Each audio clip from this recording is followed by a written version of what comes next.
शांति। 3/8/2020 की साकार मुरली। बाबा बोले, मीठे बच्चे, तुम्हें सर्विस की बहुत उछल आनी चाहिए। ज्ञान और योग है तो दूसरों को भी सिखाओ, सर्विस की वृद्धि करो।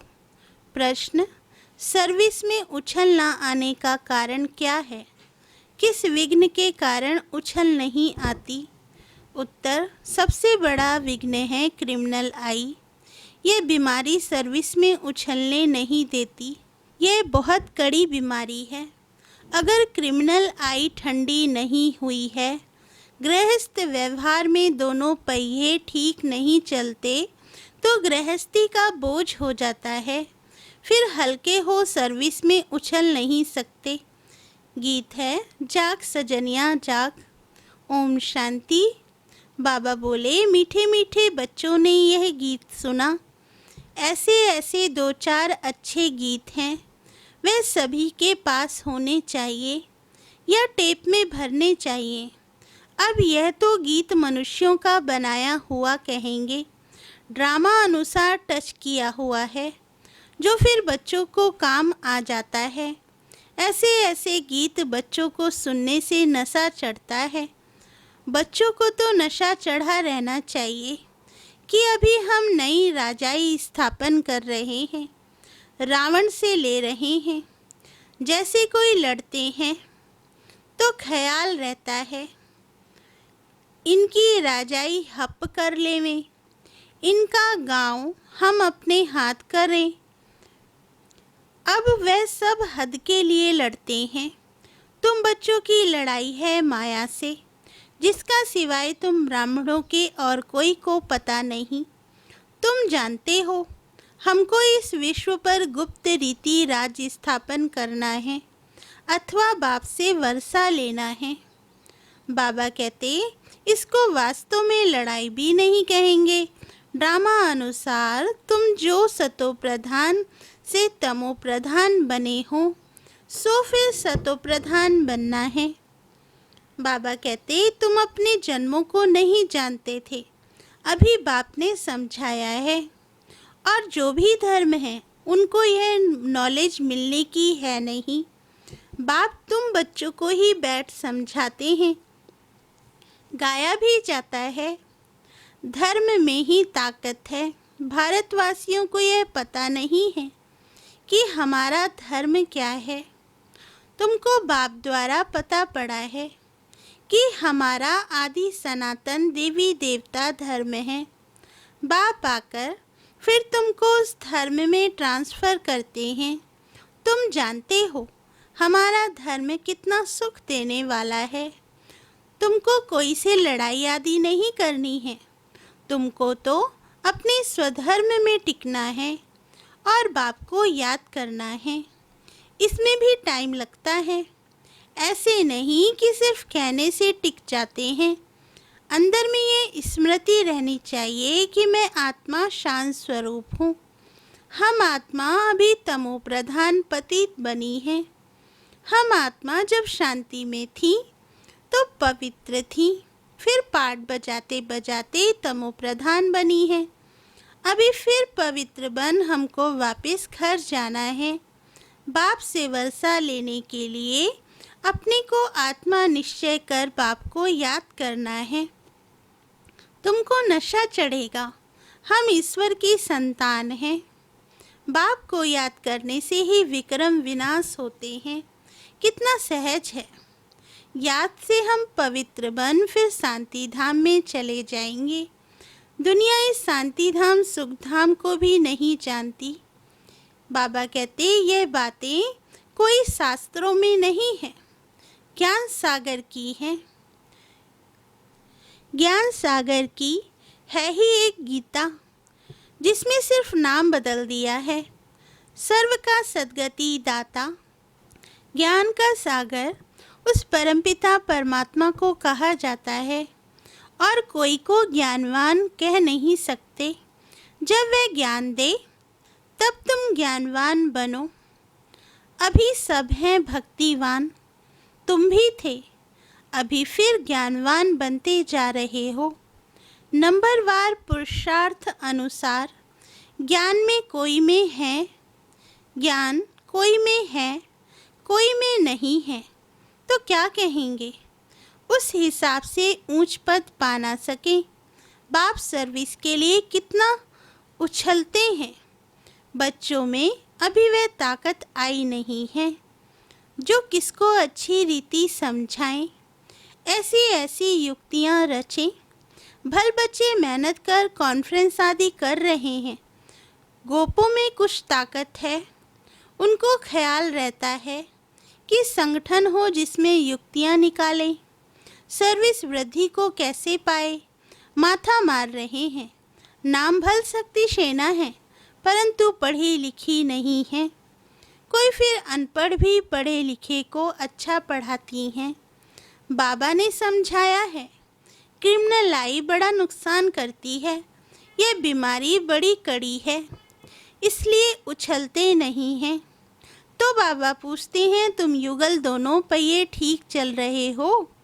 उस तरफ कितनी बड़ी बड़ी सेनाएं हैं। स्त्रियों का भी झुंड है, पढ़े लिखे हैं, उन्हों को मदद भी मिलती है। तुम तो हो गुप्त, कोई भी नहीं जानते कि ये ब्रह्मा कुमार कुमारियाँ क्या करते हैं। तुम्हारे में भी नंबरवार हैं। गृहस्थ व्यवहार का बोझा सिर पर रहने से झुके हुए हैं। ब्रह्मा कुमार कुमारी कहलाते हैं, परंतु वह क्रिमिनल आई ठंडी नहीं होती। दोनों पहिए एक जैसे हों बड़ा मुश्किल है। बाबा बच्चों को सर्विस उठाने के लिए समझाते रहते हैं। कोई धनवान है तो भी उछलते नहीं, धन के भूखे हैं। बच्चा नहीं होगा तो भी गोद में लेते हैं, उछल नहीं आती। बाबा हम बैठे हैं, हम बड़ा मकान लेकर देते हैं। बाबा कहते, बाबा की नज़र दिल्ली पर विशेष है, क्योंकि दिल्ली है कैपिटल हेड ऑफिस। बाबा कहते हैं, दिल्ली में विशेष सेवा का घेराव डालो। कोई को समझाने के लिए अंदर घुसना चाहिए। गाया भी हुआ है कि पांडवों को कौरवों से 3 पैर पृथ्वी के भी नहीं मिलते थे। ये कौरव अक्षर तो गीता का है। भगवान ने आकर राजयोग सिखाया, उसका नाम गीता रखा है, परंतु गीता के भगवान को भूल गए। इसलिए बाबा घड़ी घड़ी कहते रहते हैं, मुख्य इस पॉइंट को ही उठाना है। आगे बाबा कहते थे, बनारस के विद्युत मंडली वालों को समझाओ। बाबा युक्तियाँ तो बतलाते रहते हैं, फिर अच्छी रीति कोशिश करनी है। बाप बार बार समझाते रहते हैं। नंबर 1, दिल्ली में युक्ति रचो। संगठन में भी ये विचार करो, मूल बात की बड़ा मेला आदि दिल्ली में कैसे करें। वो लोग तो दिल्ली में बहुत ही भूख हड़ताल आदि करते रहते हैं। तुम तो ऐसा कोई काम नहीं करते हो। लड़ना झगड़ना कुछ नहीं, तुम तो सिर्फ सोए हुए को जगाते हो। दिल्ली वालों को ही मेहनत करनी है। तुम तो जानते हो, हम ब्रह्मांड के भी मालिक, फिर कल्प पहले मुआफिक सृष्टि के भी मालिक बनेंगे। ये पक्का है जरूर। विश्व का मालिक बनना ही है। अभी तुमको 3 पैर पृथ्वी के भी कैपिटल में ही चाहिए, जो वहाँ ज्ञान के गोले छोड़े। नशा चाहिए ना, बड़ों का आवाज़ चाहिए ना। इस समय भारत सारा गरीब है। बाबा कहते, गरीबों की सेवा करने के लिए ही बाप आते हैं। दिल्ली में तो बहुत अच्छी सर्विस होनी चाहिए। बाबा इशारा देते रहते हैं। दिल्ली वाले समझते हैं बाबा हमारा अटेंशन खिंचवाते हैं। आपस में सिरखंड होना चाहिए। अपना पांडवों का किला तो बनाए, दिल्ली में ही बनाना पड़ेगा। इसमें दिमाग बड़ा अच्छा चाहिए। बहुत कुछ कर सकते हैं। वो लोग गाते तो बहुत हैं, भारत हमारा देश है, हम ऐसे करेंगे, परंतु खुद में कुछ भी दम नहीं। सिवाय फौरन की मदद से उठ नहीं सकते। तुमको तो बहुत मदद मिल रही है बेहद के बाप से। इतनी मदद कोई दे ना सके। अब जल्दी किला बनाना है। तुम बच्चों को बाप विश्व की बादशाही देते हैं तो हौसला बहुत चाहिए। झरमुई झगमुई में बहुतों की बुद्धि अटकी रहती है। बंधनों की आफत है माताओं पर। मेल्स पर कोई बंधन नहीं। माताओं को अबला कहा जाता है। पुरुष बलवान होते हैं। पुरुष शादी करते हैं तो उनको बल दिया जाता है।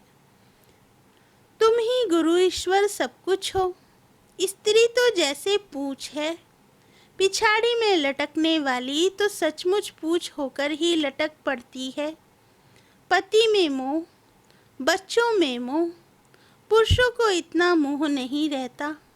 उनकी तो एक जूती गई तो दूसरी तीसरी ले लेते। आदत पड़ गई है। बाबा तो समझाते रहते हैं, यह अखबार में डालो। बच्चों को बाप का शो करना है। यह समझाना तुम्हारा काम है।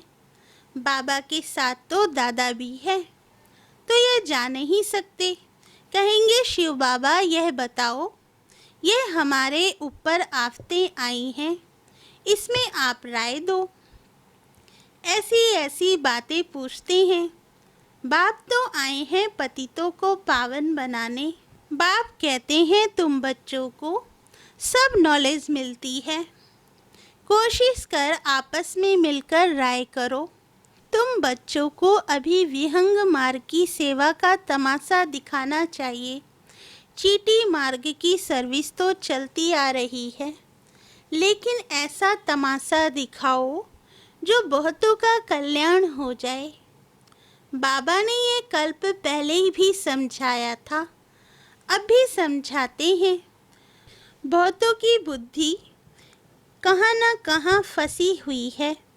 उमंग नहीं, झट देह अभिमान आ जाता है। देह अभिमान ने ही सत्यानाश की है। अब बाप सत्या ऊंच करने की कितनी सहज बात बताते हैं। बाप को याद करो तो शक्ति आए, नहीं तो शक्ति आती नहीं। भल सेंटर संभालते हैं परंतु नशा नहीं, क्योंकि देह अभिमान है। देही अभिमानी बने तो नशा चढ़े। हम किस बाप के बच्चे हैं? बाप कहते हैं जितना तुम देही अभिमानी होंगे उतना बल आएगा। आधा कल्प का देह अभिमान का नशा है, तो देही अभिमानी बनने में बड़ी मेहनत लगती है। ऐसे नहीं, बाबा ज्ञान का सागर है। हमने भी ज्ञान उठाया है, बहुतों को समझाते हैं, परंतु याद का जौहर भी चाहिए।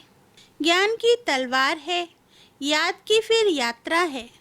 दोनों अलग चीज़ हैं। ज्ञान में याद की यात्रा का जौहर चाहिए, वह नहीं है तो काठ की तलवार हो जाती है।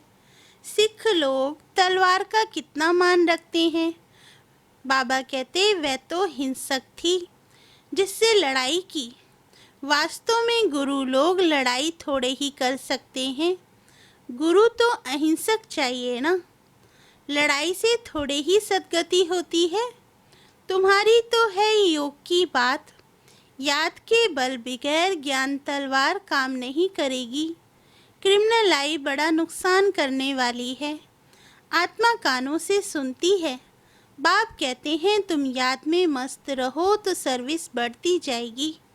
कभी कभी कहते हैं बाबा संबंधी सुनते नहीं हैं। बाबा कहते हैं याद की यात्रा में कच्चे हो, इसलिए ज्ञान तलवार काम नहीं करती है। याद की मेहनत करो, यह है गुप्त मेहनत। मुरली चलाना तो प्रत्यक्ष है, याद ही गुप्त मेहनत है जिससे शक्ति मिलती है। ज्ञान से शक्ति नहीं मिलती। तुम पति से पावन याद के बल से बनते हो। कमाई का ही पुरुषार्थ करना है। बच्चों को जब एकरस रहती है, अवस्था अच्छी है तो बहुत खुशी रहती है, और जब याद ठीक नहीं, किसी बात में घुटका खाते हैं तो खुशी गायब हो जाती है। क्या स्टूडेंट को टीचर याद नहीं पड़ता होगा? यहाँ तो घर में रहते सब कुछ करते टीचर को याद करना है। इस टीचर से तो बहुत बहुत ऊंच पद मिलता है। गृहस्थ व्यवहार में भी रहना है। टीचर की याद रहे तो भी बाप और गुरु याद जरूर आएंगे। कितने प्रकार से समझाते रहते हैं, परंतु घर में फिर धन दौलत, बाल बच्चे आदि देख भूल जाते हैं। समझाते तो बहुत हैं, तुमको रूहानी सर्विस करनी है। बाप की याद ही है ऊंच से ऊंच सेवा। मनसा वाचा कर्मणा, बुद्धि में बाप की याद रहे। मुख से भी ज्ञान की बातें सुनाओ। किसको भी दुख नहीं देना है, कोई अकर्तव्य नहीं करना है। पहली बात, अल्फ ना समझने से और कुछ भी समझेंगे नहीं। पहले अल्फ पक्का कराओ, तब तक आगे बढ़ना नहीं चाहिए। शिव बाबा राजयोग सिखलाकर विश्व का मालिक बनाते हैं। इस छीछी दुनिया में माया का शो बहुत है। कितना फैशन हो गया है। छीछी दुनिया से नफरत आनी चाहिए। एक बाप को याद करने से तुम्हारे विक्रम विनाश होंगे, पवित्र बन जाएंगे। टाइम वेस्ट नहीं करो, अच्छी रीति धारण करो। माया दुश्मन बहुतों का अक्ल चट कर देती है। कमांडर गफलत करते हैं तो उनको डिसमिस भी करते हैं। खुद कमांडर को भी लज्जा आती है, फिर रिज़ाइन भी कर देते हैं। यहाँ भी ऐसे होता है। अच्छे अच्छे कमांडर्स कभी फां हो जाते हैं। अच्छा, मीठे मीठे सिकिल दे बच्चों प्रति माता पिता बाप दादा का याद प्यार और गुड मॉर्निंग। रूहानी बाप की रूहानी बच्चों को नमस्ते। धारणा के लिए मुख्य सार। फर्स्ट पॉइंट, याद की गुप्त मेहनत करनी है। याद की मस्ती में रहने से सर्विस स्वतः ही बढ़ती रहेगी। मनसा वाचा कर्मणा, याद में रहने का पुरुषार्थ करना है। सेकंड पॉइंट, मुख से ज्ञान की ही बातें सुनानी है। किसको दुख नहीं देना है, कोई भी अकर्तव्य नहीं करना है। देही अभिमानी बनने की मेहनत करनी है। वरदान, विजयीपन के नशे द्वारा सदा हर्षित रहने वाले सर्व आकर्षणों से मुक्त भव। वरदान का सार, विजयी रत्नों का यादगार बाप के गले का हार आज तक पूजा जाता है, तो सदा यही नशा रहे कि हम बाबा के गले का हार विजयी रत्न हैं। हम विश्व के मालिक के बालक हैं। हमें जो मिला है वह किसी को भी मिल नहीं सकता। यह नशा और खुशी स्थायी रहे तो किसी भी प्रकार की आकर्षण से परे रहेंगे। जो सदा विजयी हैं वो सदा हर्षित हैं। एक बाप की याद के ही आकर्षण में आकर्षित हैं। स्लोगन, एक के अंत में खो जाना अर्थात एकांतवासी बनना। अच्छा, ओम शांति।